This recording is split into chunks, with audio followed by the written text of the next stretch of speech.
copii și de tineri români scandalizează o țară. Într-un clip de aproximativ 5 minute, într-un limbaj menit să înfioare, Alexandru Bălanzis și Coloș instigă urmăritorii să violeze fetele de 15 ani care se îmbracă provocator și inadecvat vârstei lor. Scuzele lui publice nu impresionează pe polițiști care i-au deschis dosar penal.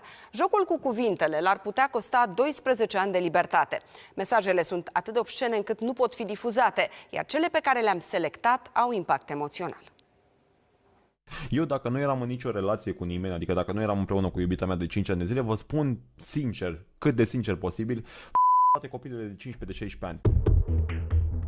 Este lecția de inconștiență și irresponsabilitate pe care Colo, vloggerul de 28 de ani, o dă urmăritorilor săi, copii și tineri. Credeți-mă că femeile la 13-14 ani, deci la 15 ani vezi niște fete cu niște...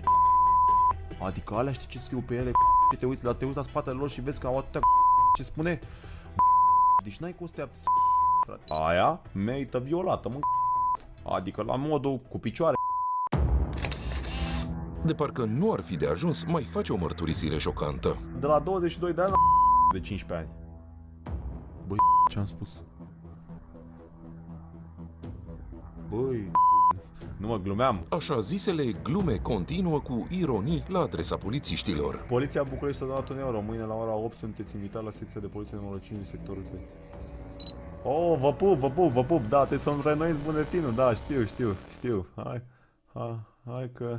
Glumeam. Amuzament la care a râs doar el și care l-ar putea trimite mulți ani după gratii. Postarea de pe internet a tânărului de 28 de ani s-ar putea solda acum cu dosar penal. Agenții Poliției Capitalei cercetează fapte de instigare la viol și agresiune sexuală împotriva minorilor.